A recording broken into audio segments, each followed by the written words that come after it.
What's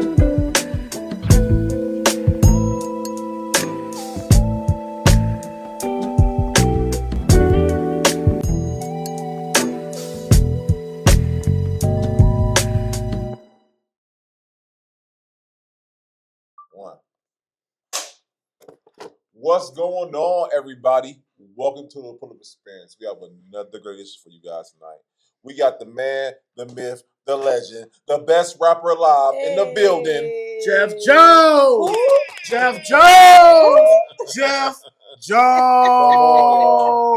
Yes. Thank y'all so much for having me here, Come y'all. on, man. I got B&B in the building. Come on now. Oh, Come on now. Listen, y'all understand we having a good time off camera, so we know it's gonna be a good time on camera. BTS. That's right. Oh yeah, Oh, Steve. come on Steve now. in the building, y'all. Yes. Came through and rescued Came to us. save the day. Save the day. And Big Little Sis with the commentary. Oh yeah, Michelle Michelle Louise. Oh yeah. Just remember, it's all. But yeah, listen, y'all. We y'all know we are in store for a good episode, and everyone know here the Pull Up Experience like talk about the journey, and every journey has a great beginning. And sir, Cleveland born and raised. Cleveland born and raised. Okay. 104th Union. Okay. Kinsman area. That's the hood. Go there now. Hey. Go there now. Go find out. Gonna go find out. No, listen. Hey, listen. We grew up on 114th mile, so we know that's right around the way or whatnot. Look at God. Come on now. Look at God. So we come. So growing up on that side of town, and we know the adversities that are going on around there. When you say growing up in that side of town helped mold you to the person you are today? Absolutely, but I got to give it to my parental units. Come on now. I got to give it to my parental units for early establishing that relationship with God. Definitely Catholic school kid from kindergarten all the way to about 10th grade till I wanted to start terrorizing high schools. But, Cleveland Public Schools straightened me right on out. Straightened me right on out. Went to John Adams for a year, and then I graduated from James Ford Rhodes. Okay, shout out to Rhodes, man. Yeah. Before that, went to Trinity and Benedictine. But I'm so glad that I had the experience in which I had because it gave me a better scope of the city. Not everybody is as privileged. Not everybody has a 2-parent household. Not everybody has a meal coming to school. Not everybody has those advantages in life. So you better make sure you appreciate what you have. Oh, no. That's some of the bars on top. So let me ask you this, brother. And I like to think we're on the same age bracket, right? Mm-hmm. When it came I know growing up for me, entrepreneurship was not a thing that looked like us. Okay. It was more a other people thing, right? And I remember growing up, if you had a good job with the utility company, RTA, you were doing it big. Right? Understood. Was entrepreneurship always something that you aspired to, or was it something that gradually came? Because my mother worked for the city of Cleveland and retired from the city of Cleveland for 30 years, and my dad was a business owner, I was able to see both sides. And then seeing both of those sides, when my mother retiring, I saw the ability that she had to find stability or perceive stability. Let me put it that way. Come on now. In a job with the city of Cleveland. And I crossed at Cleveland State, but I ended up graduating from Cleveland State with my undergrad and master's degree in applied engineering, sustainable energy. But I ended up working for Kent, and that's how I was able to get my master's. And so I understand the advantages of working for a state or a government institution or just a regular job, but I also appreciate the autonomy that I have being a business owner. I love the fact that you see both perspectives, the value of both. Yeah, because it's not for everybody. Entrepreneurship is not for the weak of heart. It is not for the faint of heart. And if you're not, in a sense, bred for this or have the tact and the resolve to be able to come through some of these arduous times, it's gonna be. It's not favorable for everyone. I'll put it that way. Come on, and you're almost there. But some people tap out. Some people find an alternative. Some people roll with what's best for them in their current situation. And so you have to take stock. You have to take stock in what you have going on. Because when I worked for Ken, I had just got married. I had my first child, and I wanted to make sure that I was able to provide that stability. Mm. You know, and then me being entrepreneur, I just kept it real simple. I just try to make $100 a day. That's $36,500 a year. Come on now. Math is math right there. I was like, And I was trying to make $100 a day. So that was my whole goal, to make $100 a day and only spend half of that. So I learned the importance of saving or reinvesting in yourself. And my interpretation of saving is I'll buy something or acquire something that holds its value that I could sell at a later date. So it might be an old school, it might be a subwoofer, you know, it might be things that hold value in my world that I can see it appreciating or depreciating in real time. And I know when it's time to let it go, and I know when it's time to hold on a little bit longer. And so my family is from Alabama, so every summer we go back to Alabama, and I would come back with like 2 or 3 old schools. And so, but you know, $9,000 to get you back then. $9,000 back then. Inflation. You know, I would say in the early 2000s, I would come back with like 3 old schools, and then I interned at Mercedes Benz in Bessemer, Alabama, and I came back with like 6 that summer. And so all the street smart individuals that we all know, they were on me about acquiring these cars that were classics. I call them trophies now because that's kind of what they equate to, like a chain or a Rolex. It's like a trophy nowadays. So so I would come back with these vehicles, and they would just gobble them up for me, from me, and then it was like a way of me turning 10 into 40. You understand? And so I always had that temperament. I always had that mentality where if I spent my money on something, it either better teach me something, it better hold its value, it better make me some money, and it better put me in a position that I was better. I mean, better than I was in before. You understand? Come on now. So Gotta take a note with that. That was a bar. I'm a cool nerd, so I take pride in that. That grew up in the hood. So growing up in the hood, I had to learn how to survive. But I had a 2-parent household, and my dad would not. He would not halt on pulling out of Mossberg to protect my life, which is needed. Yeah, it's needed. He might even pull it on me a couple times if I thought I was getting a little too fly. And so with that, it taught me humility.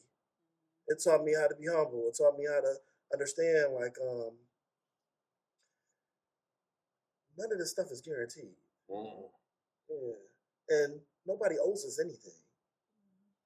And so, and that's kind of why my temperament is the way it is. I don't get too high on the highs, and I don't get too low on the lows. You get too high on the highs, that's stroking your ego. You get too low on the lows, that's depression. So I try to keep an even keel. I try to keep everything even, compliments or even critiques. I take them all within the same grain of salt. You understand? Yeah. Back to your line of question. I want to make sure. No, brother, you spin bars. You over there like, I'm with it. No, absolutely, bro. And like, I hope you're taking us because you said some profound things. I want to make sure that we get to the journey because when we said the old schools, like, we have a younger demographic, right? Yes. They don't understand what old schools are. Oh, okay. You know what I'm saying? Cars from 1960-ish to about early 90s, late 80s. Them Cutlasses, man, back in the day. Yeah, those were trophies. Oh, my Those goodness. were trophies. Cutlasses, Monte Carlos, Regals. But now they transition to Hellcats, Scats, Scat Packs, SRTs, those type of things. So that's how I know I'm getting older. This generation's old schools. But, that was just our version of American muscle, or in a sense, the American dream. But the beautiful state of Alabama is plentiful of them. With no rust. I was going to ask you about that. Yeah, I was going to say, like, here in Cleveland, and this is for regional, right? Up here, snow, salt eats away our cars ridiculously. Yeah. But Alabama, I can see why it's not a factor. It's not. Wow. And then even at Alabama gave me a different perspective even coming up here. With me being as I alluded to earlier, Wholesome Q, you'll get taken advantage of up here. So the wolves will chew you right on up. So you have to tap into your inner pit bull in order to be able to survive in Cleveland, because it is not nice here. But you can make it. If you can make it here, you can make it anywhere. Because our sense of urgency to get the dollar is different. We got 9 months to make a year's worth of salary. Because once it starts snowing, fast money slow up. Fast money slow up, and the electric bill get higher, the gas bill get higher. You know what I'm saying? Everything going up. So again, if you can survive here, you can make it anywhere. You can make it. A corny person from Cleveland could go anywhere else and thrive. And thrive. So, but I ain't judging the I ain't judging. Yeah. No, but I mean, you got a point. We know too many. With that being said, let's go back. I want to go back a little bit because it's a wrap. Because I know that we know there's a journey along the way, but we'll go back. You said you went to Kent State, right? Yes, graduated from Kent State. Went to Kent State, 2010. right? Yep. And then you graduated, and then you had a 9 to 5. I had a 9 to 5 in the HVAC department at Kent State University, and I used that to get my, and it was not glamorous at all, but I used that tuition waiver to get my master's. And so I didn't want to come out of school with any more debt, but my parents were on me like, man, take your butt to school. You got a good job with Kent State, and in my head I was like, oh, man, I don't want to hear this, man. I don't even like working. I'm gaining 40 pounds, sitting at this desk. I don't get a chance to just float and be free and do what I normally do. It's not like I'm sitting up playing Call of Duty or NBA 2K all day. I am motivated. I'm not laxed or complacent. Yeah, that's never been in my temperament. But I was depressed working at Kent, but I had to thank God for the opportunity because those HR classes showed me how to be a better entrepreneur. Emotional intelligence showed me how to be a better boss, how to be a better business owner, management, supervisory skills. I was taking all those HR classes, not knowing that it would be the cornerstone for me being a better entrepreneur. And then, just asking somebody, "Are you okay? I see you a little sluggish, so you got your headphones in. Not trying to be your business, but I just want to make sure you're okay." That goes a long way. Yeah, that goes a long way, and that's part of the reason why I got 18 people in my crew right now, and they all have my back. And I'm coming from an only child perspective, but having the proper leadership and guidance, and I get this through church too. My pastor, Mark Jackson from the Light Church, he's grooming us to be amazing leaders. He wants us to be better givers, but he's giving us the tools to show us how to be millionaires, 10 millionaires, 100 millionaires. And so we can give our first and what do you call it with tithing? First and freshest crops back. Yeah. So we're giving our fresh fruits. Yeah, we're getting our first fruits back, and it's like I've known church though. If you living right, it's not gonna hurt you. I used to be a hater about it. I ain't gonna lie. I used to be like, man, you just got a kids. I don't know how you living. How are they doing this? I don't want them taking my money, but you gotta pray that they're doing the right thing with with what you're giving, and then your discernment to tell you what you need to know, aka common sense. Everybody don't have it. Common sense not so common. But again, let me get back to Kent. Kent taught me how to deal with different learning styles. Kinesthetic learners, people that's good with working with their hands. Yeah. Like, what's kinesthetic? Oh, a kinesthetic learner is somebody that a kinesthetic learner is somebody that learns by seeing, not by reading a novel. I have dyslexia, so it gives me a different set of lenses on the world anyway. Me too. Me too, brother. Me too. And another one as well. And another one. I got this calculator too. We'll get into another episode. We don't talk about disorder. They don't understand. But don't trip. I'm a genius with that math. Come on now. I can add up I'm not. 40 pounds of 20s real quick. Okay, I can add up What's my very Kanye West scheme? It's about 780,000. He was like, I can change the coins in your purse really fast. Really fast, yeah. I can count though. But that comes from my pops had me counting lighters in the store. Now later packets. I might be dating myself an hour later, but doing the inventory, counting the pineapple juices in the freezer. Mhm. He had me on that, but that was You've the been trained for Pretty all your much. life, man. pretty much. Mm. And then again, just learning how to. I can't say I save, but I do spend my money on things that make money. Mm. But I guess now the way I save is by property. I still got my 401k plan from Kent. It's called Oprah's. Mm. Yeah, I never tapped into that, but it's like you have to strategically and methodically think about how much money going in, how much money coming out, how much is falling in your lap. Mm. So I come with a hustler's mentality. The more money come through my hands, the more will fall in my lap. And taking net versus gross, we can talk about that later too, but I'll break that down later. But I really just focus on educating myself. I never lost getting more education. Mm. I never lost attaining more knowledge. I never lost even sharing knowledge. But now it's I created a temperament too. I want to share knowledge with those that are worthy. Because not everybody. Sometimes it took you to go through an encyclopedia to attain that little bit of information, and then when you give it away so loosely and people didn't earn it, they just squander it. Yeah, I appreciate it. Yeah. Mm. And so just bear that in mind. I ain't saying haze them up a little bit, but make sure that they understand like it took time, a little bit of trials and tribulations, then learning how to make that applicable in real time. Mm. You understand? Yeah. Yeah. So it's different. Kent State, I love it. I'm glad I got out of the hood. So let me ask you this. With that being said, okay, so you got this good job. Yes.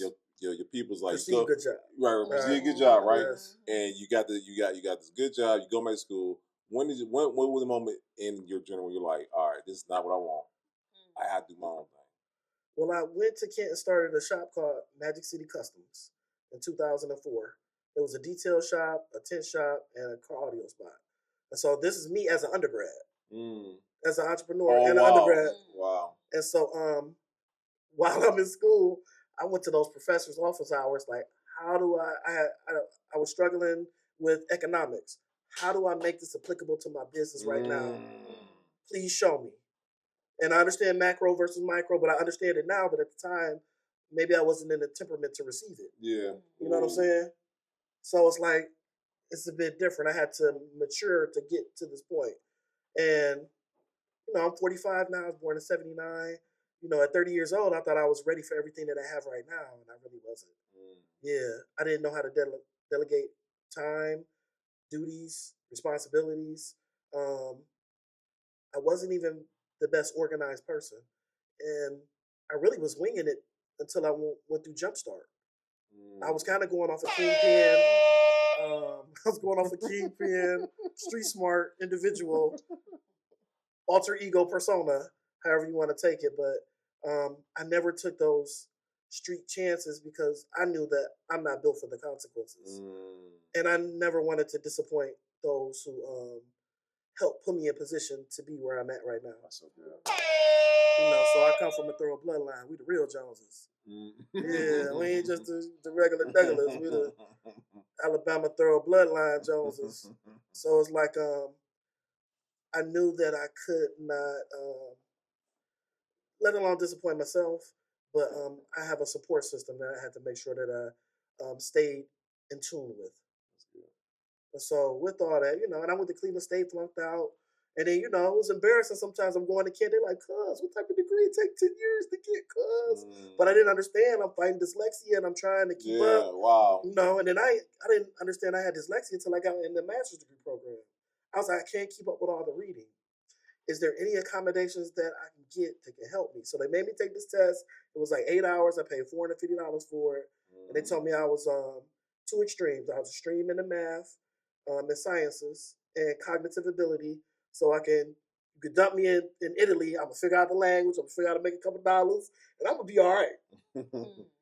Like some people say you can throw me in the jungle. I'm going to come back with a mink coat on and 40 pounds heavier. I'm going to figure it out. But the cognitive ability, the ability to be able to figure it out and not quit for the most part.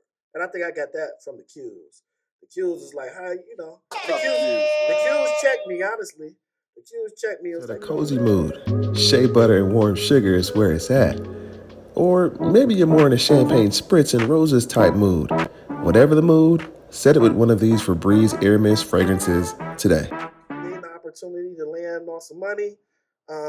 Money flows to me. Money is organic to me. Money is abundant. I always roll with that mindset. And then whatever you have in your money is an infinite number. It doesn't really affect me. Whatever you have in yours doesn't really affect me. We can collaborate. We can share. We can figure out how to get it together. But money is one of those things that I never really got jealous of. I never really got motivated by others. I always just wanted to be the best at the one thing in which I was doing at the time.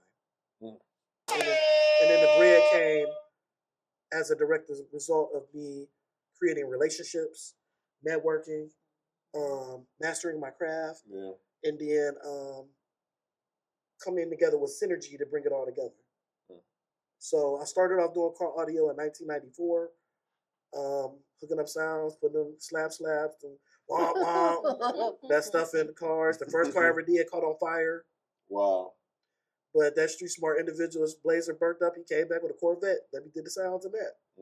So when I tell you, like, it took a village, and then that gave me confidence because at 14, 15, I'm putting sounds in the Corvette. You know what I'm saying?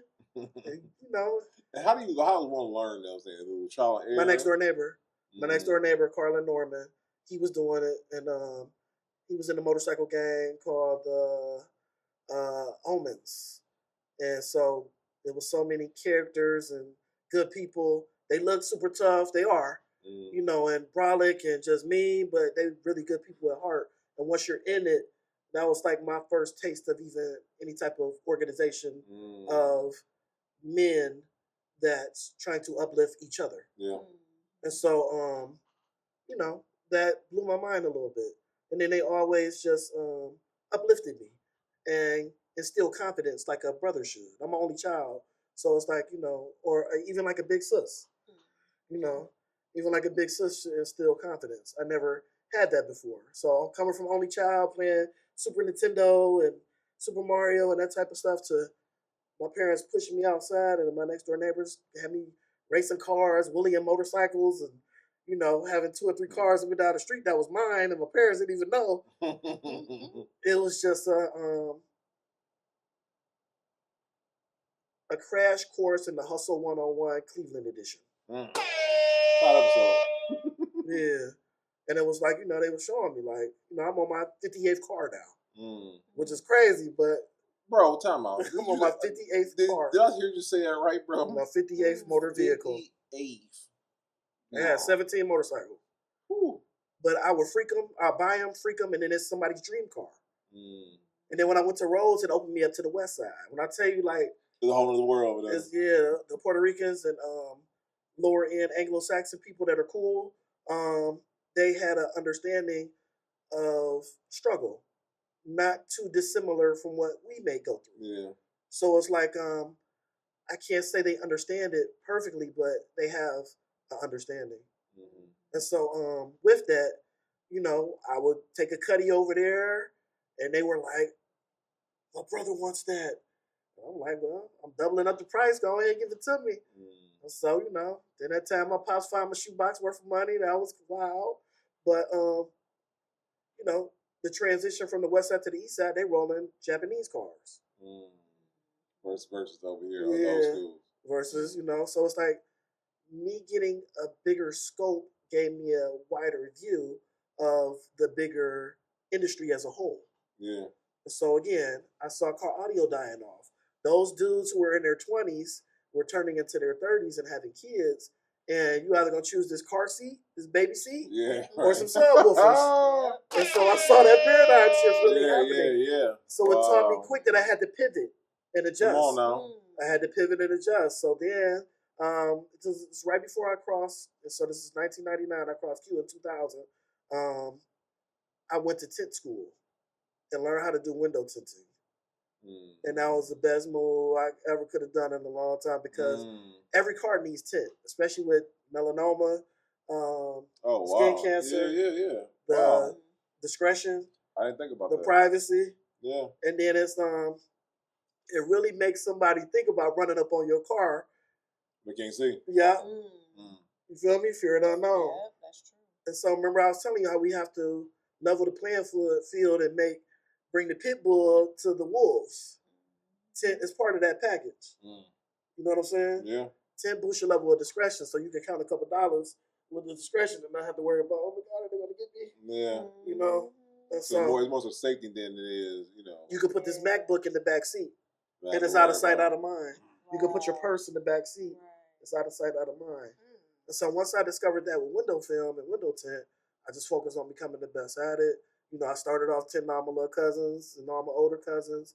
Then I got that shop on 116th for Corlette. I bought the building at 20 years old. And so this is because I saw my parents going through it.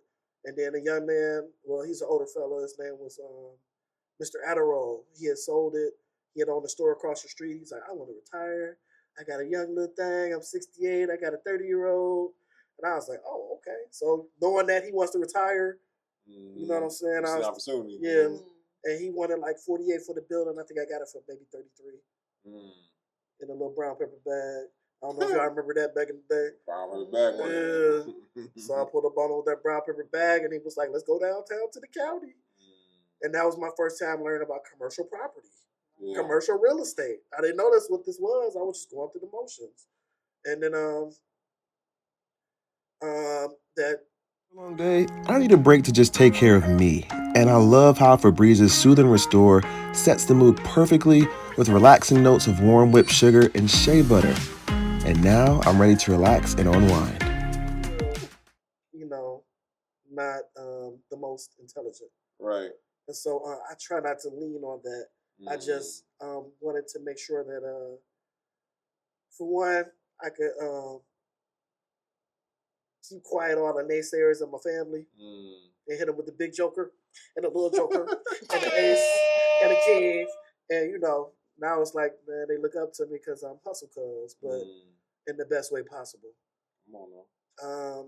Going from window tinting, went to Kent, graduated. I was out in Kent for like 15 years. Kent almost kept me. But at the time I got married, my wife at the time wanted to move to Akron to be closer to her family. And then Akron is a little bit slower than Cleveland, about 3 seasons slower than Cleveland. But it gave me the opportunity to have an incubator of starting the rap business. And how I got really, how I became abreast of the rap game, I went to Vegas. All the taxi cabs got a rap on them. All the fire trucks got a rap on them. All the police cars. All the double-decker buses that are riding down up and down the street promoting a show. Those have raps on it. I was like, what the heck is that? Is that paint? Somebody got to be making a killing. Then I looked in the hotel rooms. Hotel walls got raps on them. J-Lo coming to town. It's a big rap on the side of a building. And so I was like, man, somebody got to be making a killing. So when I found out to do my due diligence and found out what rap was, it basically is large-scale, digitally printed graphics that get installed on any and every surface. That's the nerdy way of saying it. But the 5th grade way of saying it is big old stickers that I can install on anything but air. I never thought about it being sticker till you said it just now. Yeah, it's a big old sticker that I can install on anything but air. And so with that, I started getting all of the credentials, like degrees of the various rap manufacturers. So I got 3Ms. Now I'm a preferred installer for 3M. I got Avery Dennison, Oracals, Mattax, Hexus. And so I started tagging them and getting those certifications because I always wanted to be known as a professional within the industry, because sometimes our skin is our sin. I hope y'all feel me on that one. No, listen. Sometimes our skin is our sin. It's like, I don't lead with the... I don't even lead with that I got degrees. I let them figure that out on their own. And they be like, damn, you got this, you do this, you do that, damn. And I'll be like, yeah.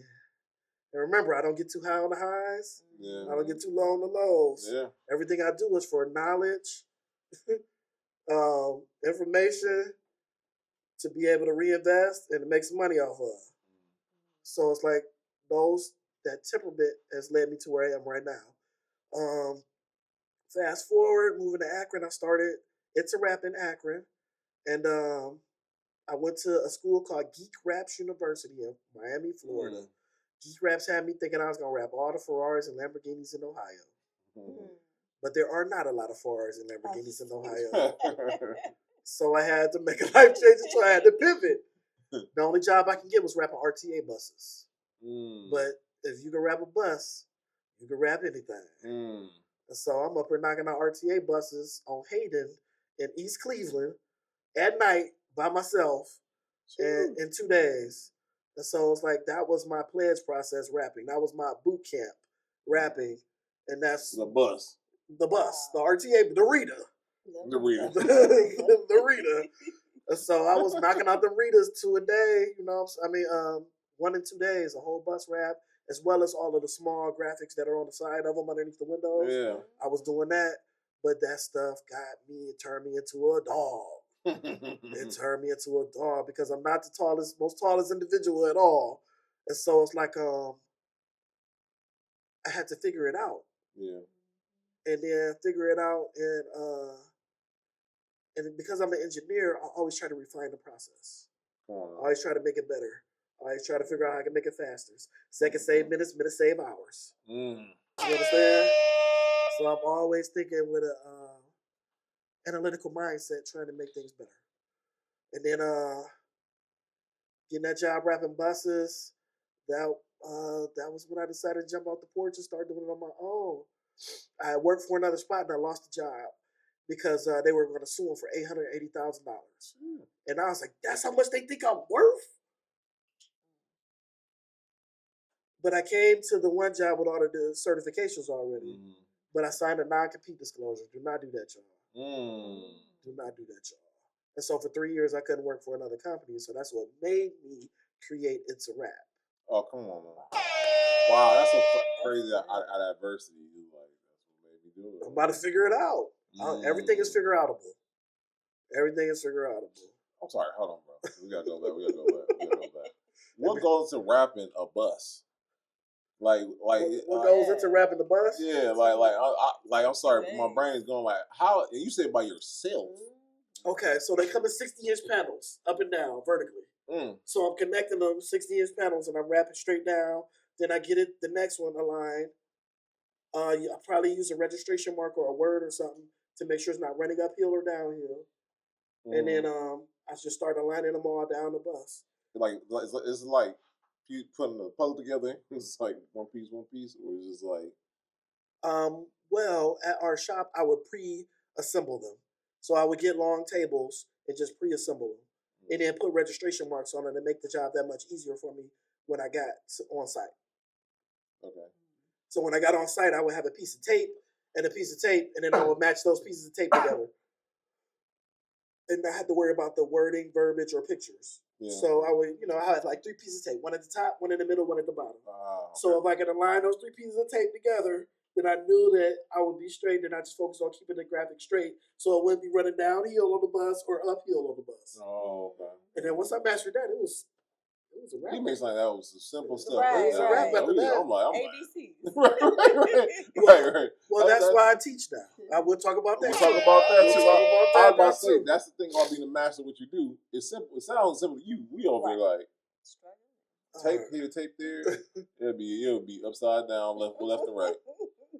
But it forced me to figure it out on my own, and then I start. That was the early steps of me creating a curriculum for rapping. Bless you. Thank you. Yeah. And I'll come back to that later. The company that I worked for next, they had to let me go. They wanted to keep me, but they was like, we can't afford to get sued for $800,000 because, you signed a non-compete disclosure. And you know what? We're not going to stop you from feeding your family. But that's how much the job felt like I was worth. Were you excited when you heard that? Like, I'm worth millions. What you talking about? No, I just had my second child, and I was just like, what the heck am I going to do? I was actually in a place of like disarray, like, what the heck am I about to do? Yeah. My missus is not feeling me right now because I'm failing on a provider tip right now. I don't even need this blow right now. This is a young shot to the jaw right quick. How I'm about to figure this out. And so, telling my parents, you can go back to Kent. You can go back to Kent. I mean, it's a good job. I'm just saying. I'm like, nah, I'm not going back to Kent. And so then I went back to basics, tinting windows. You know, I went back to basics. Is a tent job, I'm pretty sure that's the same pay as doing a rap, right? How many tent jobs you have to do compared to one rap job? Well, working for the RTA spot, that was the first time I made $120,000 God off a damn. salary. God, rapping buses? So I felt like I had all the money in the world, but I wasn't happy at home. So it's not worth it. It wasn't worth it. So it's like I had all the money and I worked a night shift. 2 kids under 2 years old, 2 kids in diapers, I'll put it that way. And then it was like I had all the money, but it was like I didn't have happiness. And so that's why I'm saying. Raw happiness. Just ain't a lot. We gonna talk. I made $119,000, and I was too tired to spend it because I was working the night shift. I was driving from Hayden back to Akron every night, and it was like, you know, I was tired, you know. But on the business side, yes, I'm glad. But on my marriage tip, I know that was the collapse of that one. Good Lord. Yeah. But her and I are still super cool and close, and we do an amazing job of co-parenting. Shout out to my kids' mom, Tree. My ex-wife, I ain't going to belittle you. You good peoples. But yes, she gave me the grace to be able to do what I'm best at, even though it wasn't to her benefit. So I'll always be in awe and adoration for her because of that. Man, that's shout out to you, brother. I can't say that about my ex. I ain't gonna lie. Try dating now and say that. They be having a problem with it. I'm like, would you want that to be you? Yeah. Come on now. That's maturity though. Yeah. That is. That's definitely growth and maturity. And so, you know, it took me a minute to get here, but growing up in buses, starting as a rap in Akron, that was a perfect incubator. I went in with 2 other people. One was my CPA. He's with the Bros named Brian Hill. The other one is Isaiah Williams. He played for the Houston Texans. Come on, man. And so, but he was an undergrad in Akron at the time. And so it's just like having that support system. And he's tossing me job work from University of Akron. Yeah. He's an undergraduate business owner. And so it's like we were grooming. So that connection, those 2 connections right there, open up for you. Yeah, but then I bought them both out. Oh. Yeah. Because, you know. Well, let's talk about that, because a lot of people, that's something to aspire to be able to buy people out the business and whatnot. Well, Zay ended up going to the NFL. And if he wasn't able to be boots on the ground with me daily in some type of capacity, I don't need a silent partner. You know, and then I had a silent, how can I word this? Level of expectation for them. I wanted them to go to rap school. And neither one of them ever did. Wow. Even though I harped on it. Yeah. And so I was like, you know, I need y'all to be able to speak intelligently and present what we're selling. And, you know, I know it's good because it seemed live. Hey, I'm a business owner. I'm 22, 21, 24, you know, but I don't need it for the look. We're not doing it for the gram. We're doing this to help create a paradigm shift to feed our family. And so with that, B Hill, I just relegated him to 3% ownership, but he still does my taxes and my books for me. And then Zay, I bought Zay out for about a little under 5 figures. And he was cool, he was happy, and he still wishes me well. Yeah. And all these relationships I have of me going apart or breaking up, we still are cool to this day because of who I am, how I present myself, and the integrity in which I stand on.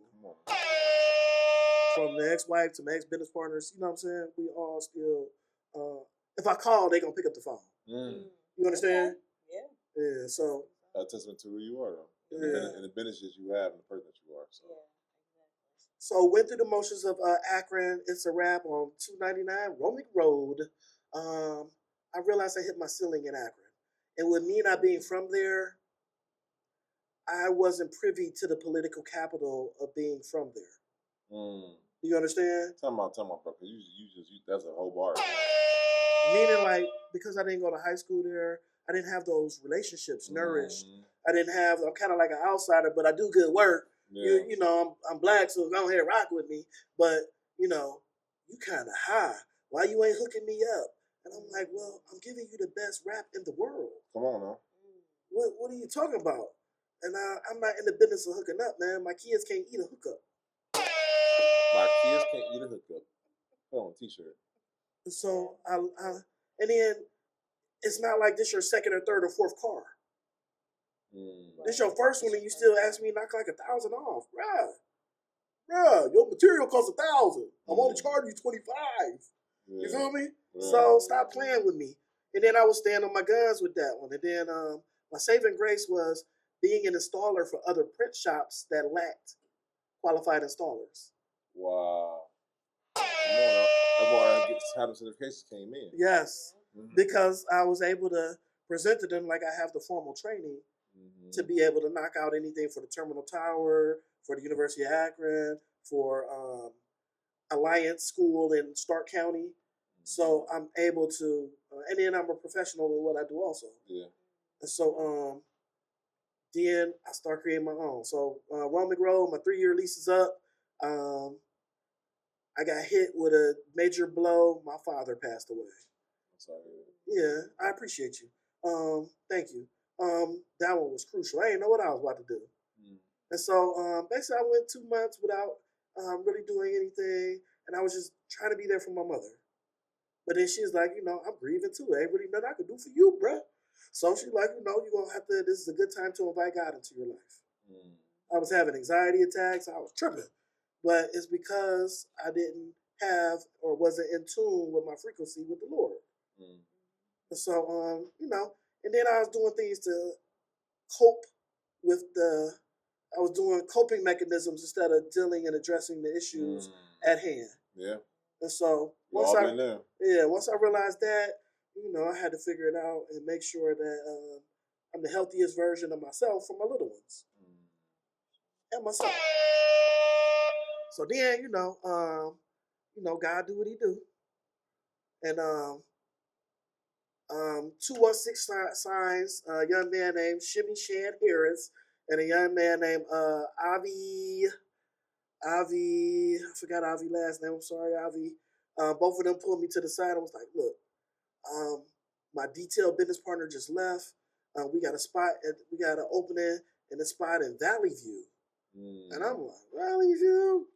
This sounds good. Come on, let me hear a little more. Let me hear a little on the outskirts of the city. You know what I'm saying? Kind of centrally located. You get there everywhere. Yeah, 22-minute drive from a driveway in Fairlawn and Akron. So, you know what? I could do that. What's the rent? And we split it by $1,500 divided by $500. Yeah, Russian. So then I took the time to jump in all of the programs that made businesses better. Jumpstart Impact Program. When I told you I was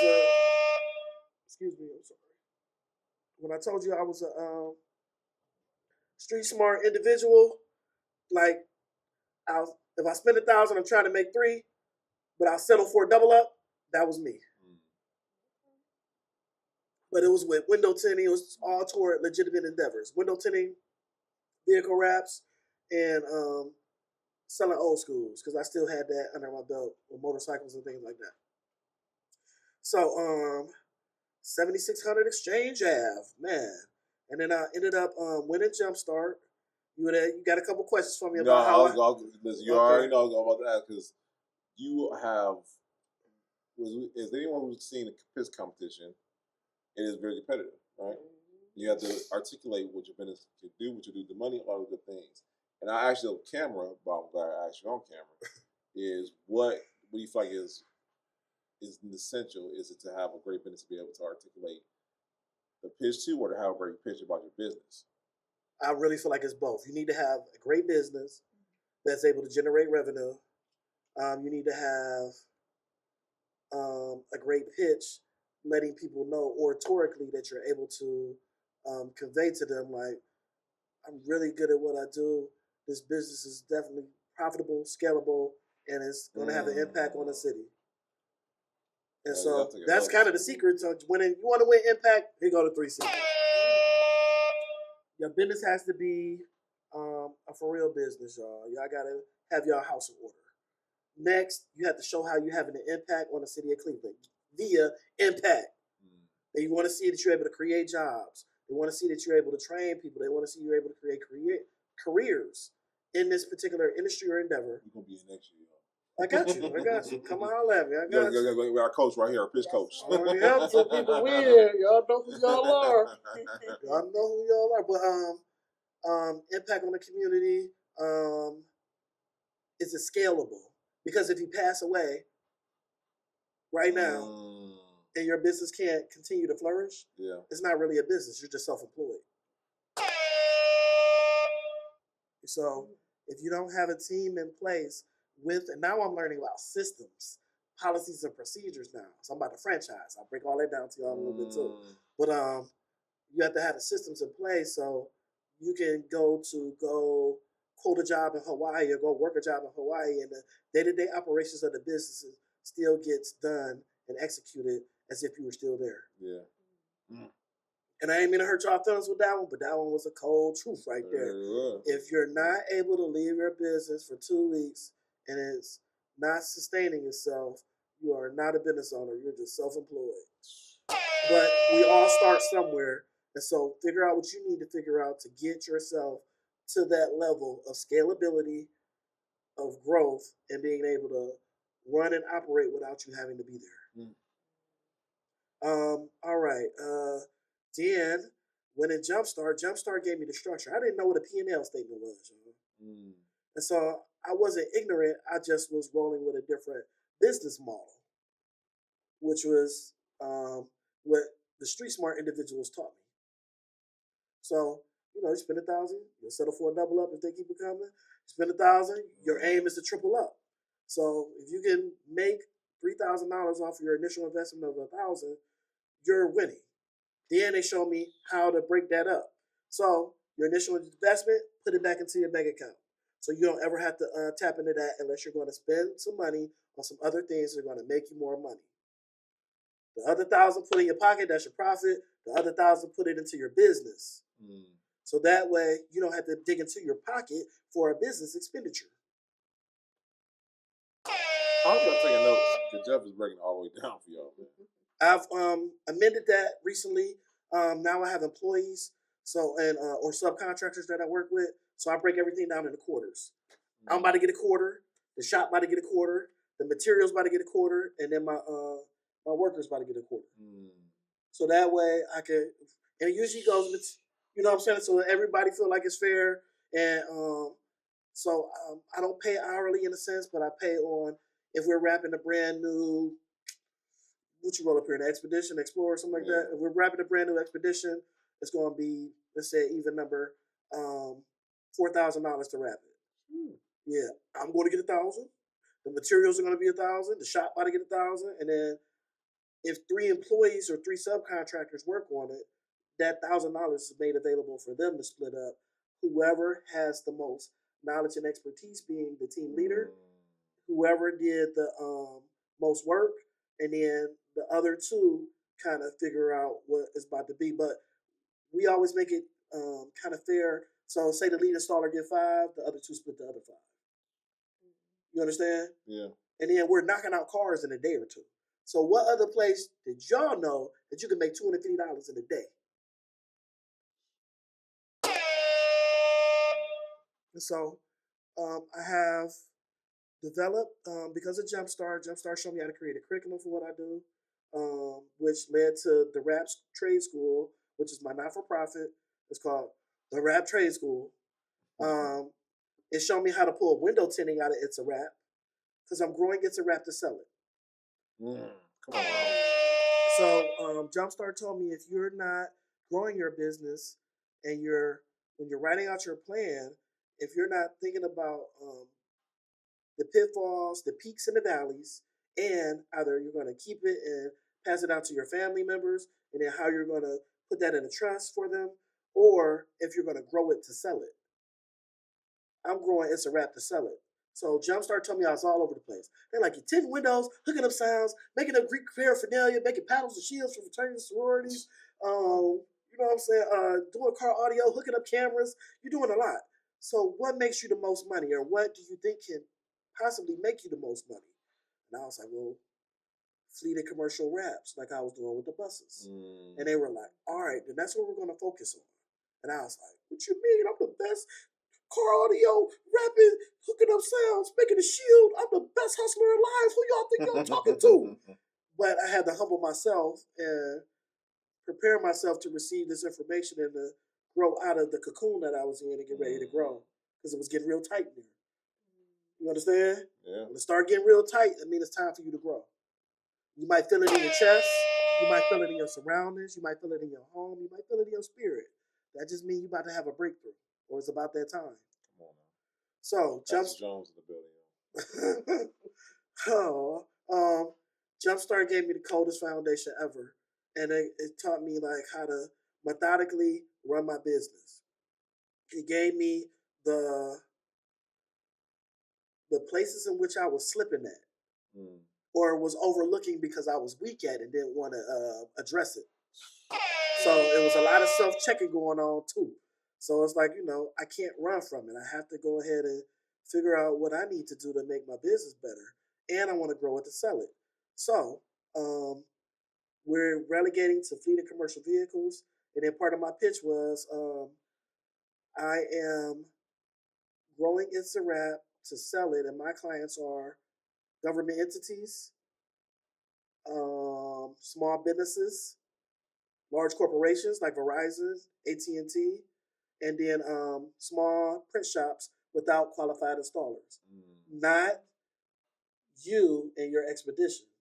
Those are few and far in between, and those are bonus. Or the young man who got an S550 Benz that wanted to turn it from black to red. That's not necessarily my clientele. It is, it's bonus, it's a part of it, but the real money makers are the fleet of commercial vehicles. So the city of Cleveland police cars, they about to switch all over to electric. 78 of them. So think about that. RTA buses, Jeff the Plumber, ServPro, Lowe's, U-Haul. So imagine, with that being said, it's a different type of money, y'all. With entrepreneurs coming, or a new wave of entrepreneurs, seeing people inquire of more raps now, and when they want to. It's a staple. You need it. I almost feel like a rap is essential for if you have a business, because it's a mobile billboard that speaks for you without you saying a damn thing. You can park it on the Devil Strip at the mall, and you're going to get you some calls. You can get up to 2 million views per year with a rap on your vehicle. So park it on the Devil Strip. Just park it at the mall. Have your missus come pick you up and leave your car at the mall. I guarantee you'll get some calls. I guarantee you'll get a couple, I want to say flips, but that ain't really the right word right now. I guarantee you'll get you a couple people that's trying to patronize your business. And again, it's a mobile billboard that speaks for you without you saying a dang on word. And then with QR code technology, pop your phone up, you going straight to my website. You going straight to my whatever I want to lead you to. Yeah. And so it's like the game has changed. You better use the technology for you and stop working against it. AI included. Next, doing the fleet of commercial stuff, and then I won Jumpstart. That came with press releases, attention that I wasn't normally used to getting. I done got 20 pounds lighter, 6 inches taller, and a whole lot cuter to a lot of people in this world, a lot of people's daughters out here. And I just wasn't used to even being in, I'm so low key that I would rather roll with the utmost discretion and me be able to walk through a business. You not even know it's my business. So that's kind of the level of discretion in which I want, but that comes from the temperament of those who groom me. But in today's world, I have to get outside of my shell and roll with B&B at the pull-up. You feel me? Right. And I had to go outside of my comfort zone to make myself more available to those and to the world. And so it's like, it's not going to sell itself. So I have to put in the steps in order to make myself a better... Cut up something, to make myself available for all y'all. We on Cleveland's #1 podcast, y'all. Yes, I know. With B&B to pull up. This the pull up. I pulled up on them. We appreciate it. Man, we got BTS behind the scenes, big little sis Michelle in the back. And so, we really are And this is before this, I was terrified. And they like, calm down, you all right? We just ask you questions you already know the answers to. I'm like, yeah, it sounds so simple. Until the lights, camera, action is up. But shout out to Tasty Adult Beverages. Oh, come on, 2 you want us building. Shout out, yeah, that shit Our out. girl Yeah, Nakia. thank you. We love you. We love you. Oh my goodness. So let me ask you this, Jay. We talk about the past, talk about the present, talk about the future, brother. All right. You alluded to it earlier when you said you're going to be teaching, you went to the business, and you have all these prospects. But let's talk about near future and long term for you, my friend. Okay. With the Urban League, I just acquired a 15,000 square foot facility Come on.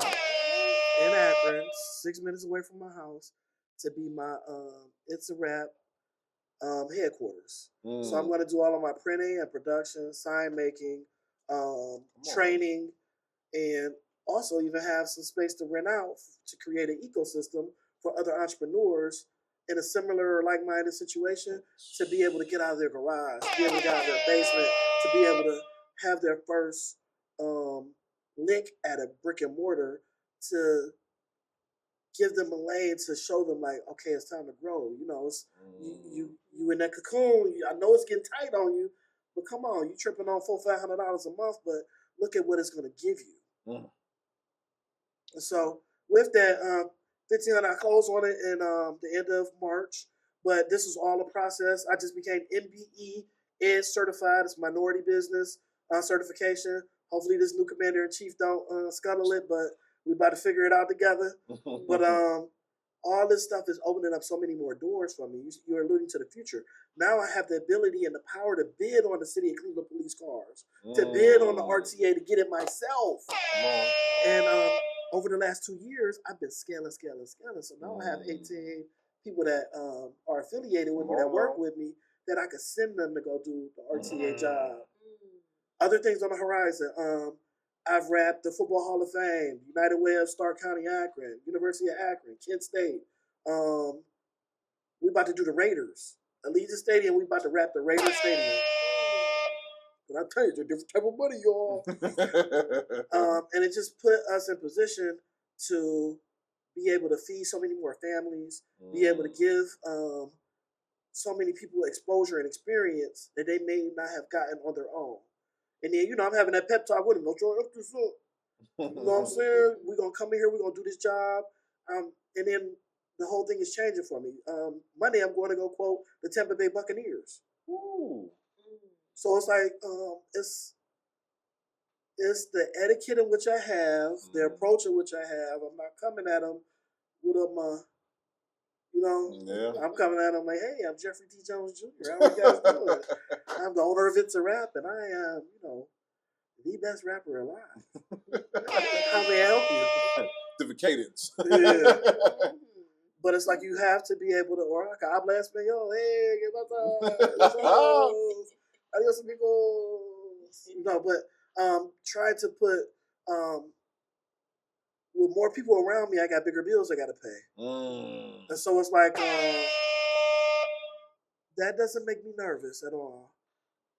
It's being able to create the lanes for all of us to be able to eat, grow. And it might be one of them that hit the lottery ticket to take it for all of us. So that's my goal right now. And then I'm franchising the It's a Raps. So,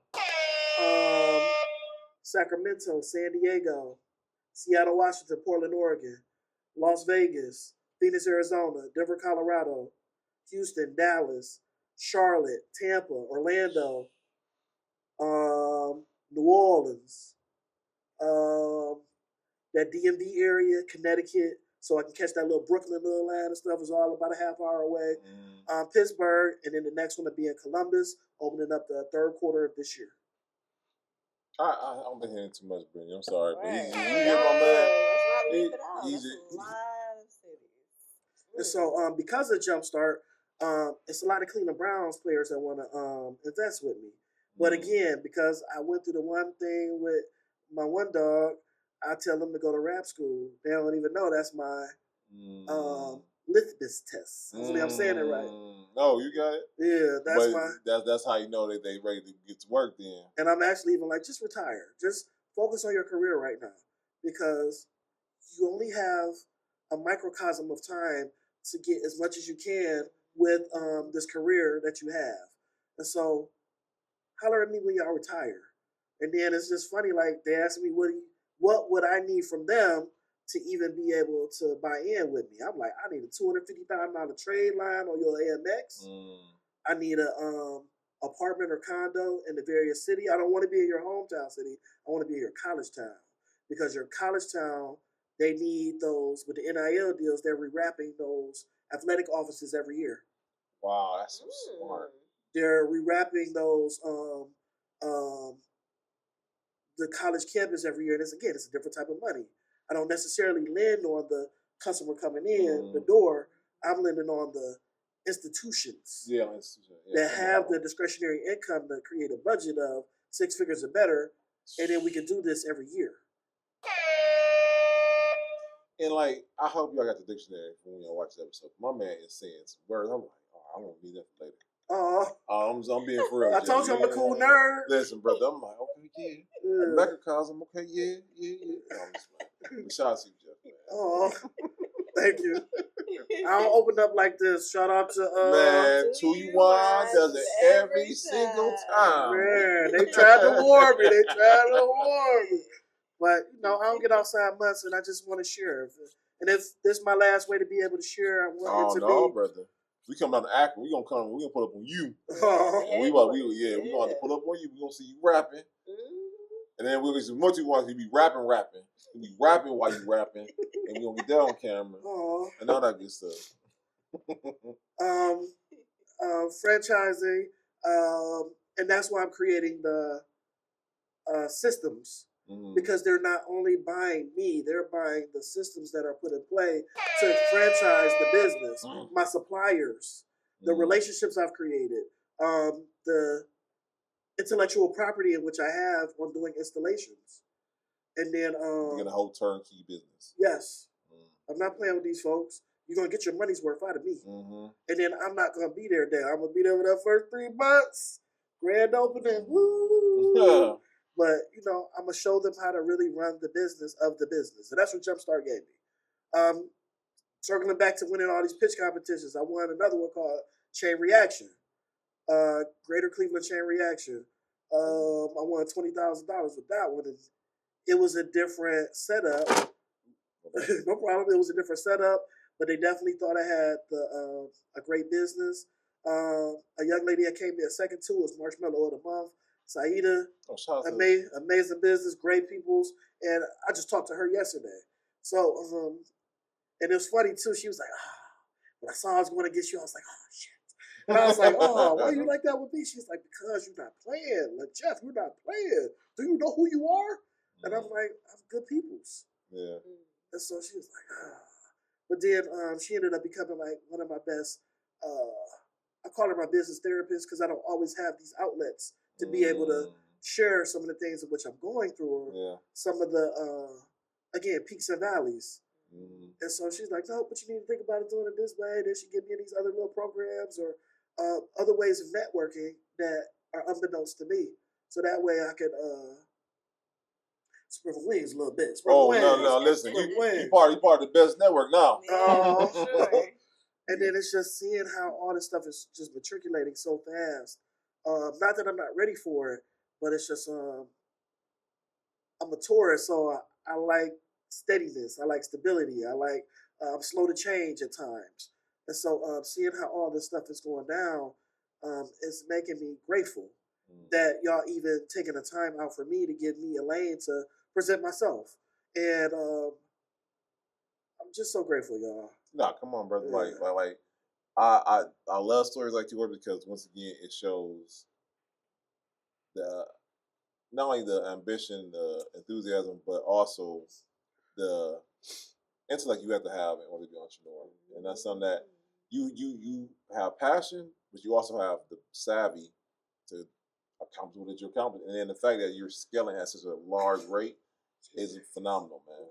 So you inspire us, brother.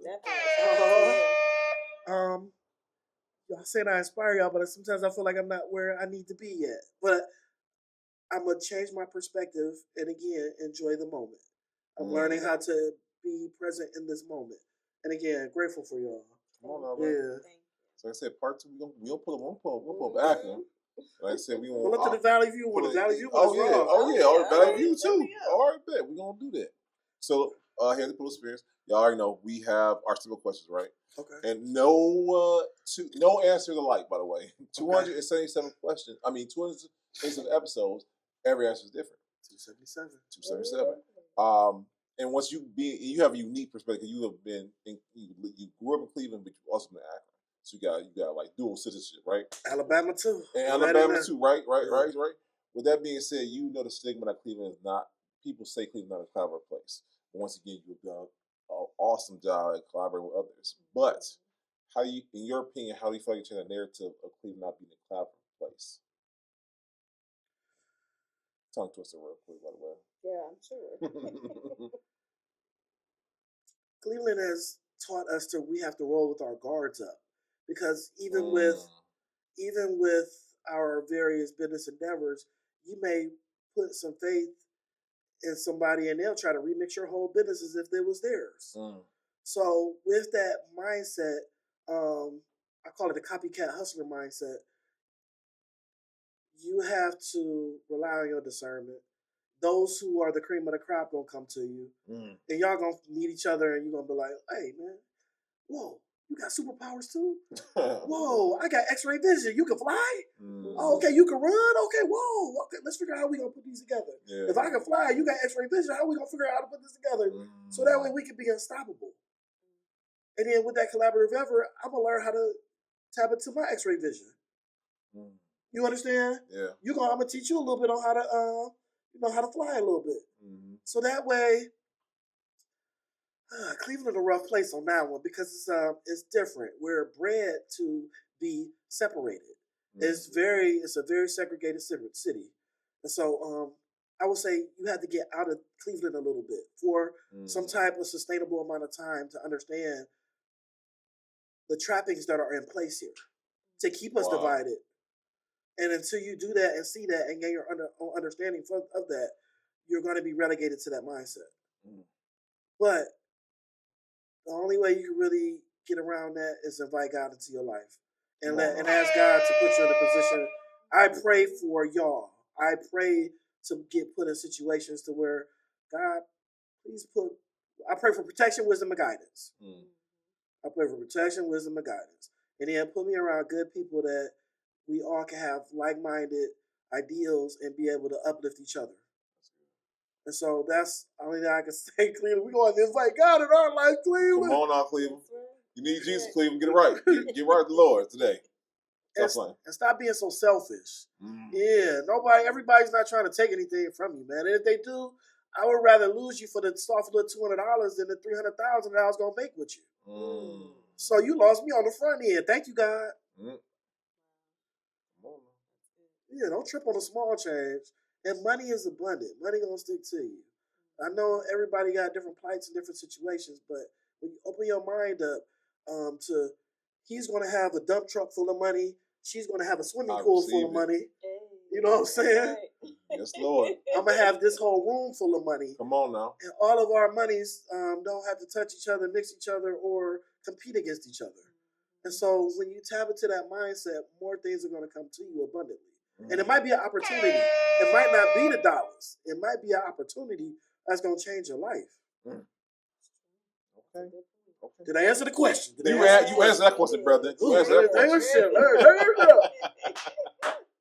Well, that being said, man, who would you like to collaborate in the future? What entity, what corporation, what person, place, or thing, or would you like to collaborate with in the future, man? Because I can see you doing NASCAR. Have you ever rapped in NASCAR before? Yes, I rapped up in Charlotte for NASCAR, for the NASCAR Hall of Fame. Okay.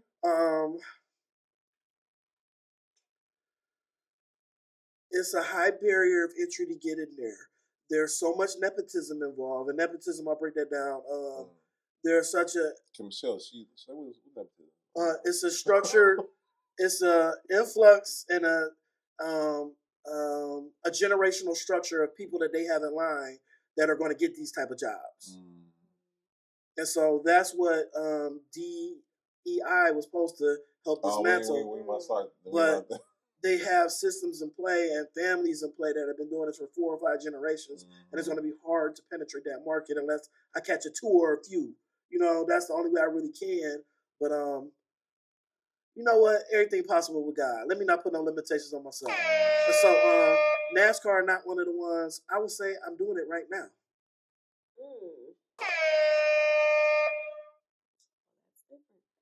I'm doing it right now with y'all too. Again, y'all understand how far out of my comfort zone this is, but you're doing a great job, by the way, brother. Shout out to you, To Ryan. you. It does it every time. I was thinking so, by the way, y'all. Hey, we got a great conversation, but that wine is the real secret sauce. Yeah, for sure. All right, so Jeff, I mean, you have given us such a great journey and walk through your life of how you've come to be and where you're going, to be honest, because clearly legacy will be big for you. Yes. So when we speak of legacy, what would you like the legacy to be for you, Jeff Jones? What would you like the legacy to be for It's a Wrap LLC and all the different business endeavors you'll have?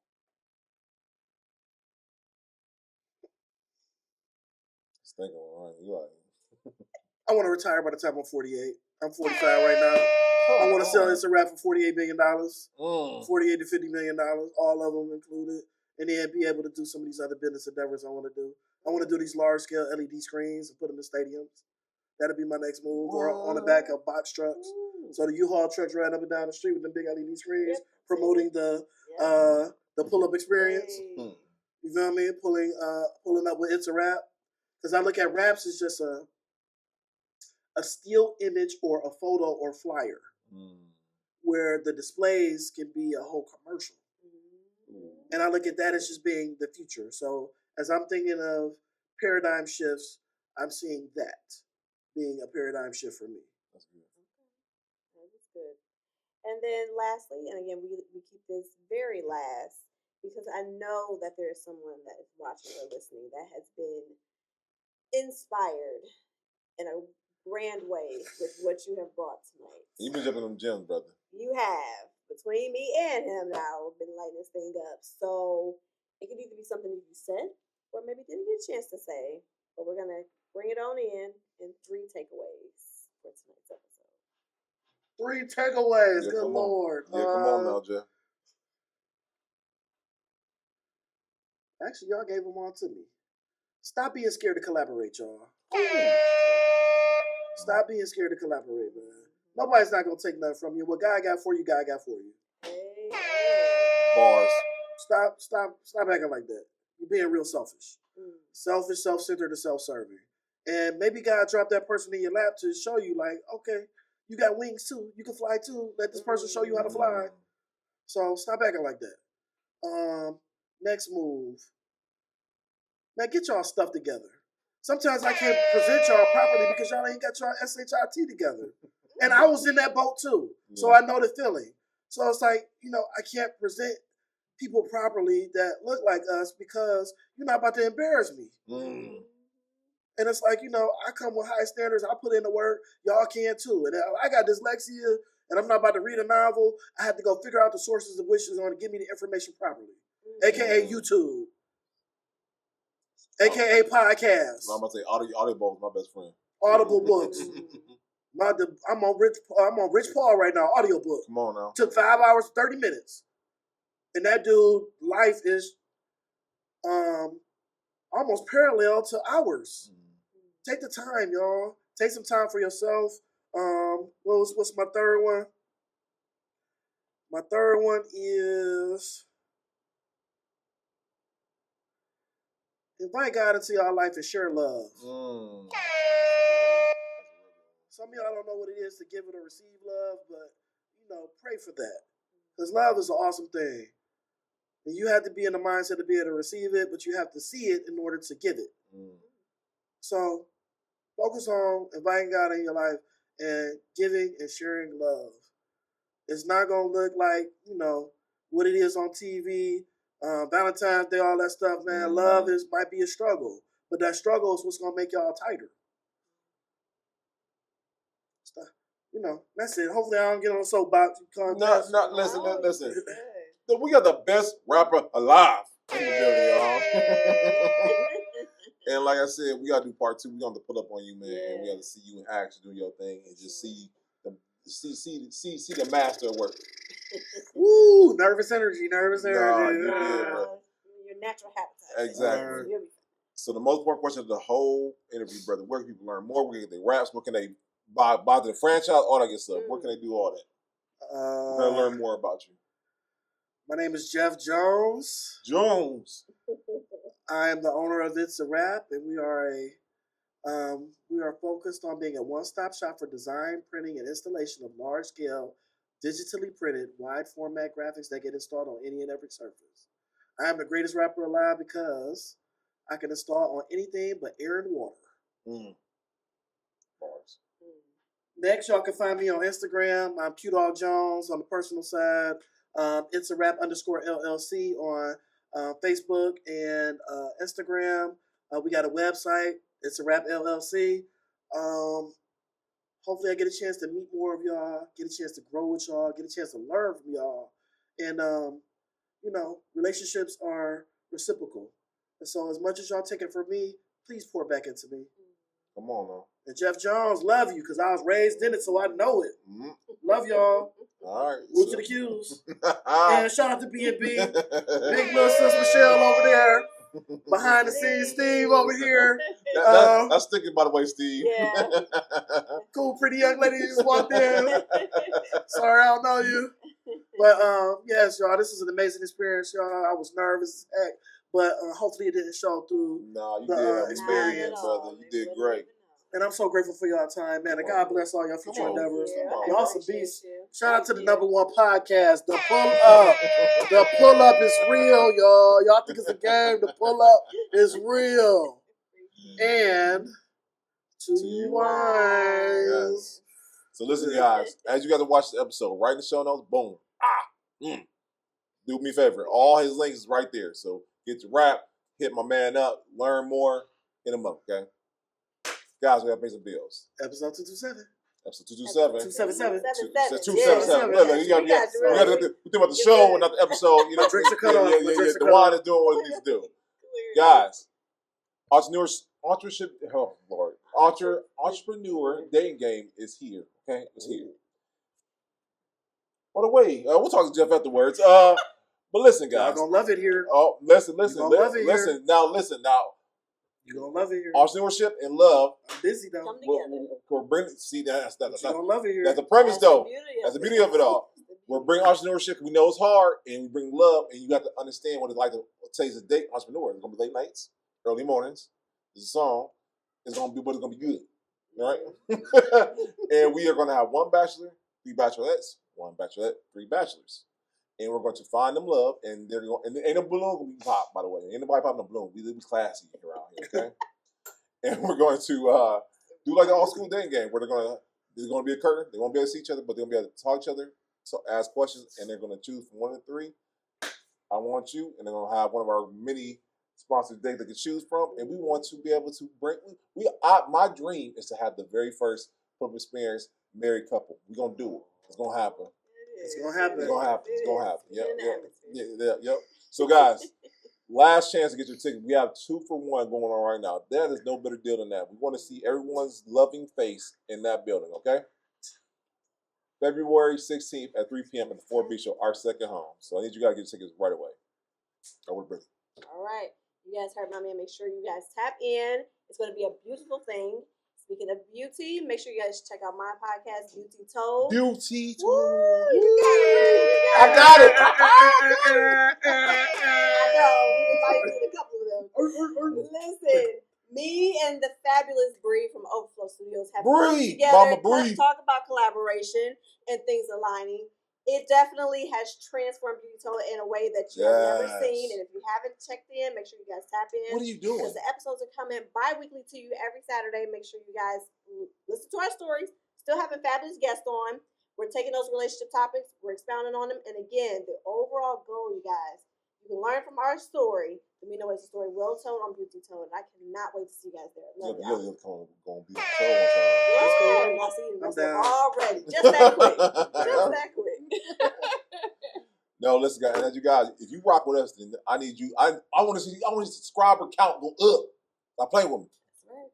Stop playing with me. All right, guys. Also, March 1st, my sensei and Bree are coming together. They will be on Creative Space at March 1st at 6 p.m. They're teaching you how to not create, but how to record, edit, get the visuals. I'm there. You see, All right. Jeff's gonna be there. Yeah. The masters are there to show you, because it is one thing to have a concept, but it's another to actually put the work in and actually have it look visually stunning. And these two are going to show you. So do me a favor, get tickets now, because it's coming. And we here at the Public Experience, we're going to teach you. Just like Jeff teaching you how to do raps and how to Tim Whittle, we're going to show you how to make that podcast.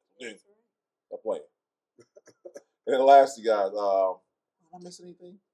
Just our team. Shout out to our team. Come on now. We have a fabulous team that Behind y'all the cannot Steve. forget. Yes.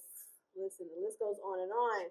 From Bree with Overflow Studios, Steve with Alien Eyes, Steve! Michelle with MJM, Sam, Curvy Confident Nervous. I'm trying to remember them all. Right. The Two kids, you Two wines. Wines. Like the list goes on and on. And Yeah. listen, you do not want to be exempt. So make sure you guys tap in today. Yes, yes. And lastly, guys, we want to thank you, the person watching, the person listening, because as of right now, last time I checked, 19.8 thousand All right, subscribers, come on now. 8.2 million views, and counting, by the way. That's good. And I say that Hold on, let's take a pause Oh, for yeah, that one. yeah, Let's yeah, take yeah, a yeah. pause for that one. God is good. God is good. Because they want to hear great stories like yours, though. Yeah. You know what I'm saying? So God is good, and as goes to show that that Cleveland is no longer launching pad. It's now a hub. I'm still not from Dr. Yeah, Will. I like that. But great story like Jeff's, and we are coming at y'all every week. We ain't playing, okay? And it's because we have a great team, we have great guests, and it's just a great time. And it's great because you guys who watch it, you guys who subscribe, you guys who share it, and we cannot thank you guys enough. So, guys, 277. Road 300 is coming, and it's coming fast and furious, and God is good. And we'll see you guys next time. Peace.